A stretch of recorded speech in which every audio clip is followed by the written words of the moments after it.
What's up guys, Kyle here again, and today we're going on a little gear trip. Let's go.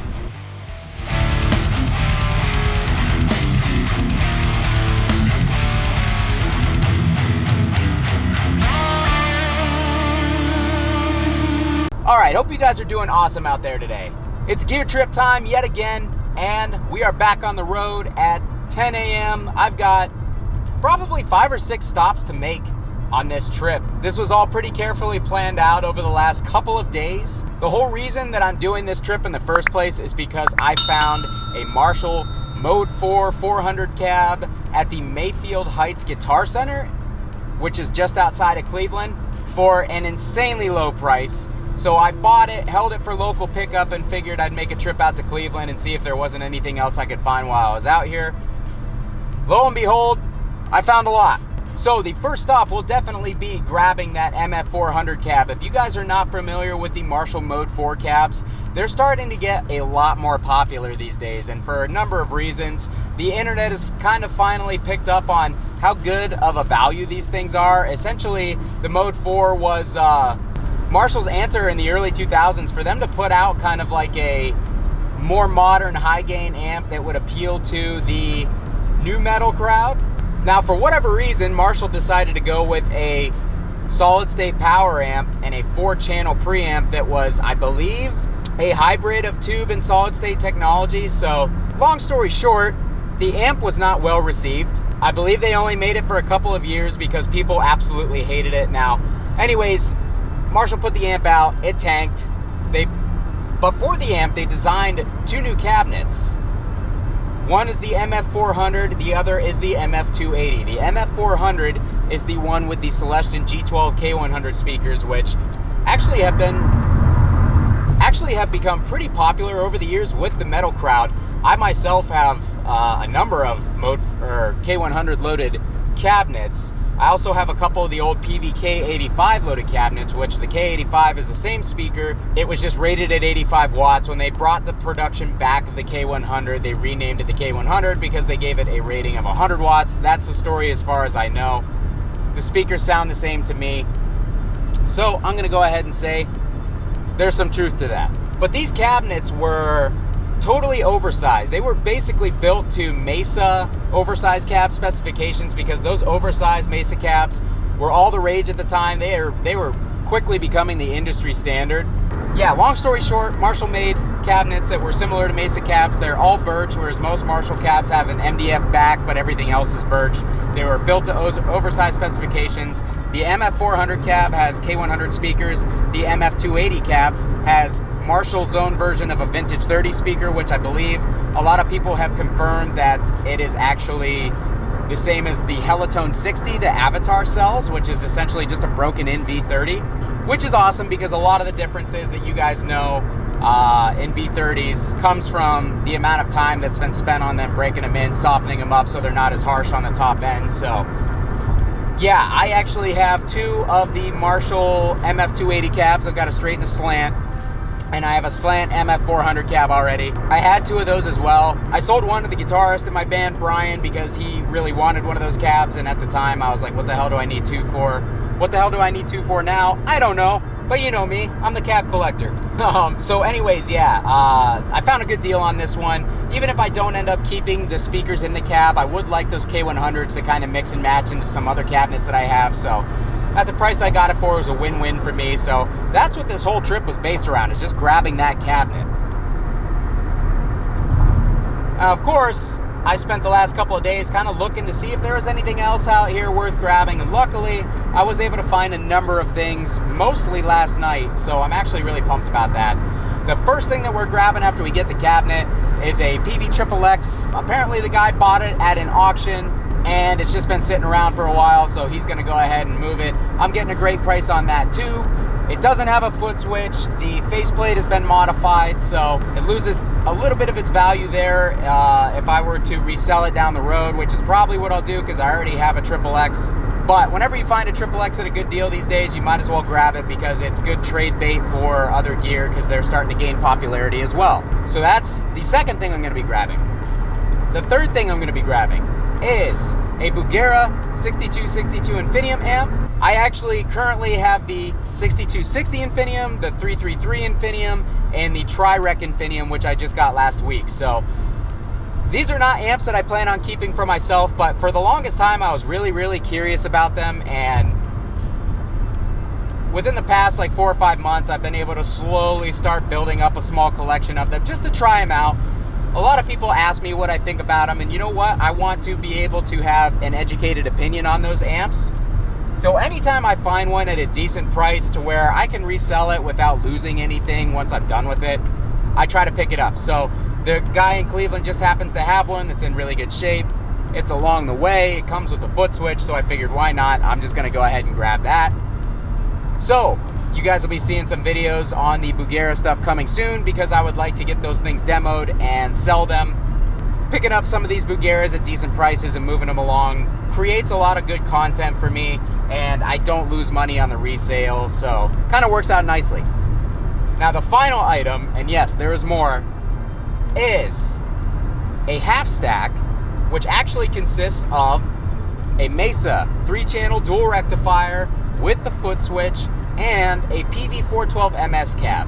Unfortunately, it's not the good PV cab that I really like that has the cloth front with the K85 speakers. It's actually the front-loaded all birch cab with the metal front that was sold with the Ultra Plus amps back in the day, I believe. The Ultra and the Ultra Plus amps are what these cabs were meant for. So they come with Sheffield 1230 speakers, which are 1290s. They come with Sheffield 1290 speakers, which they're not the worst speaker in the world. They actually work quite well in certain cabinets mixed with other speakers, but in those front-loaded PV cabs with the metal grates, they tend to be real harsh. So I already have one of these cabinets at the moment that is kind of like a donor cab. It's basically going to be something that I experiment with different speaker combinations in, so don't know what I'll do with this second one. I may keep it and use it as an additional donor cab, because I'm trying to do a lot of stuff with speakers in the near future, and I don't want to gut like my Mesa cabs. I would rather keep those as is because I love the way that those sound. But yeah, so that whole half stack with the PV cab is going to run me an insanely low cost. The guy is actually driving from Toledo to meet me, so I'm super pumped about that one. That kind of fell into my lap last moment and really kind of makes this entire trip worth it. More than likely, I will end up selling that other PV cab to pay for the Mode 4 cab that I'm grabbing, but yeah, we're gonna have a carload full of gear, and if you guys know me, you know I like gear, so that's exciting for me. That's what we're doing today, guys. Now, what am I listening to? For today's What Am I Listening To, I'm not sure if you guys are familiar with Finn McKenty or the Punk Rock MBA channel that he runs, but I'm really interested. I've said this a number of times. I'm always interested in the history, not only of like guitar gear and equipment, but of music. I mean, lately I've probably been more interested in the history of music than the actual listening to music itself. That's just how I am. I'm a history buff. I really enjoy learning historical events and basically everything that transpired for something to come together. So Finn has a lot of awesome videos, not only on individual bands in the punk rock and hardcore scene, but just genres in general. I'm sure you guys are probably familiar with the channel, as his channel is massive. It's gotten big in a hurry. I remember watching him 4 years ago when he had like something like 40 or 50,000 subs, and he's already up to like 350,000 or something like that. So his channel has grown at an exceptional rate, and he's really great about diving into the history of bands or the history of genres and how they changed throughout the years, or what made them great, or why the timing for certain genres worked with what was going on in the world. I mean, I'm super into that stuff. And he does a really great job of outlining multiple bands and multiple genres that meant a lot to me growing up and mean a lot to me now. So if you guys are unfamiliar with his channel, again, it's Finn McKenty, the Punk Rock MBA. Check out Punk Rock MBA and Finn McKenty if you guys don't know that channel, and I will update you after we have grabbed the first piece of gear. All right, guys, so I stopped at Guitar Center. A little bit of goofiness, actually. The 412 Marshall Mode 4 MF400 cab, the one that I was going on and on about the K100s in, well, I brought a drill with me in order to check the speakers, which you should always do when buying a used cab. Lo and behold, I open it up. Someone had swapped the speakers out. But they swapped them for Eminence Wizards, which are a speaker that I have wanted to try for a while. So, considering that I only paid 225 bucks for the cab, I took it anyways. Granted, it's not worth as much as it would be if it had the stock K100 speakers in it, but still, at 225, I'm getting a speaker that's kind of hard to come by used, that I've wanted to try for a while. The cab itself is in pretty good condition, so I figured, you know what, I'm gonna take this thing anyways. We'll use those speakers for some more shootouts, more content, so it actually kind of works out for the better because it's a speaker that I don't currently own. So yeah, anyways, I'm kind of almost, not even trying to be optimistic, I'm happy. I'm kind of happy that it doesn't have the K100s, because then it would have just been an exact copy of a cab that I already own. So this gives me an opportunity to make some more different content for you guys with the different speakers, and it allows me to try some different speakers out in the meantime and kind of form some opinions on some stuff I've been curious about as well. On top of that, we have an unexpected passenger in the back. Focus! That is a PV Delta Blues combo, which is the 15-inch speaker cabinet version, essentially, of the PV Classic 30, which in my opinion, the Classic series from PV is one of the best and most underrated series that PV has ever done. So I'm actually super excited to have that in my back seat, because I've wanted another Classic 30 or another PV Classic amp in my lineup for years since I sold my original. So to have that one back there, I am definitely hyped about it. We're gonna get some videos of that thing on the channel. I got it at a great price, so if I do end up wanting to get rid of it down the road, probably be able to sell it for a little bit more than I paid for it or trade it up towards other gears. So far the trip's working out well.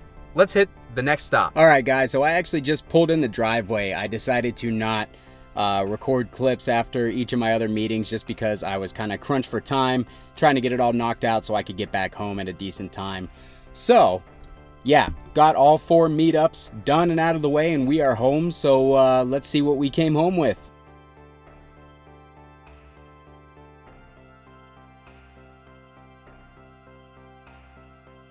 All right, guys, taking a quick look at what we got here. Over here, 3-channel dual rectifier with the foot switch in great condition, no issues, scored there. Here's the PV Delta Blues combo.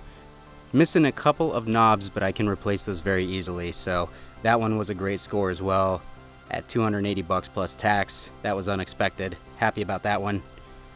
Here's our Bugera 6262 Infinium model. Super clean, looks like it's never even really left the house, to be completely honest. So I'm hyped about that one. The guy I picked it up off of was super cool too. So we chatted about gear and touring and stuff like that for a little while. That was fun. Here's our Marshall MF400 cab, which is no longer an MF400 cab because it doesn't have the Celestion K100 speakers. It's got the Eminence Wizards in it, so I actually want to try to crank that one up real quick and see how it sounds. I'll do a full quick playthrough on all this stuff tomorrow. I'll give you a riff out of each amp or something. I don't know. We got a lot here. So yeah, Eminence Wizards in that one. So I'm very curious to see how those speakers sound. Never tried before. And then over here, we've got the PV Triple X. This amp was actually, the owner said it was purchased at an auction. He has never fired it up. He doesn't know, you know, how well it works actually. So not 100% sure what to expect there. As you can see, the input jack, or I'm sorry, the channel switch has fallen inside the amp. So I'm going to have to pull the amp apart, pull that back out. I'm assuming it's missing a washer and a nut, which I'm sure I have one of those in my bin. So we'll get that strap back up, but hopefully not major issues. I got it for a decent price, so even if I have to put a little work into it, not gonna be that big of a deal. We should still be okay on this one. And then here's the PV412MS cab. So I have not owned one of these cabs with the stock speakers in a long time, so I'm kind of curious to revisit this one and see how they sound. I remember not liking the one that I previously had whatsoever. It was really harsh, really scoopy. So let's hope that this one sounds a little better. But yeah, we'll get some tone samples tomorrow morning, fellas and ladies. Not many ladies watch this channel. All right, anyways.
Alright guys, that's going to do it for me. We had a lot of gear to cover today. Final thoughts. Carvin Legacy cab sounds absolutely incredible. Front-loaded V30s, all birch.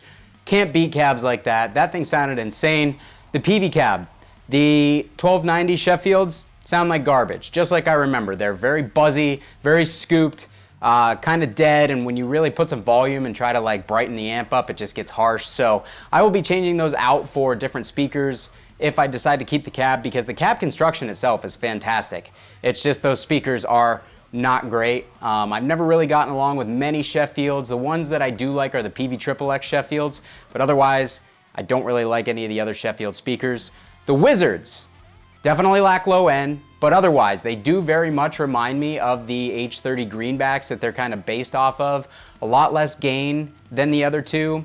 And then they also have a lot less bass, but they're very clear, very clear. And I think that they would pair nicely with a bigger, fatter speaker in an X pattern. So maybe like a Swamp Thing. I've got two 16-ohm governors that I could try in here as well. So I may play around with those a little bit. By themselves, I probably won't keep them, but as they are, I really dig them. And then the PV Delta Blues, as I said, awesome amp. I only mic'd up the 15-inch speaker, but once I mic up the 12-inch cab, like a sealed 12-inch cab, this thing can definitely do awesome high gain tones. And then it does a really cool like Marshall Crunch style distortion without an overdrive in front and the gain dialed back. And it's also got an incredible clean channel that does have a great breakup once you crank it, because this is an EL84 loaded amp. These things are incredible sounding amps, workhorses for the money. I can't say enough good things about the PV Classic series. The dual rectifier is definitely one of the ones that I'm not a huge fan of. It's darker and bassier, definitely not as good sounding as the other two channel that I have in my possession right now. And then the Bugera, I thought sounded really, really good actually, especially on the lead channel. One thing I've noticed about the Bugera clones is the gain is definitely more plentiful on the clones than they are in the original amps, which already have too much gain. So I had the gain all the way down here around 9 o'clock and it was full on saturation at that point. So otherwise I thought it sounded really good. I was a fan of it, to be completely honest. And then the Triple X sounded awesome as always. One thing I noticed once I took that amp apart, the switch that I thought was down inside the amp is actually just completely removed. The previous owner removed it and they tied all the wires together so it defaults to ultra mode. So I got to get a new switch for it, which I'm already working with PV on trying to get that here. So good thing is I had an extra foot switch from my Triple X. I went through all the channels work perfectly, all the switching works perfectly. The amp sounds fantastic. So I think I lucked out on this trip like big time, guys. I'm definitely really happy with everything that I got. So I think UPS actually just pulled up and dropped some more stuff off. So anyways, I'm gonna call it quits for the day. What did you guys think of the gear that we got today? Which cab did you prefer? Which amp did you prefer? I'm curious. Did the PV Delta Blues surprise you at all? Because I don't think a lot of people realize that these can be high gain monsters. So let me know your thoughts down in the comments. As always, check down in the description for my Sweetwater affiliate links. Consider becoming a Patreon and helping support the channel. Check my Facebook and Discord groups as well down there. And consider subscribing if you're not subscribed already, because there will be plenty more trips to come.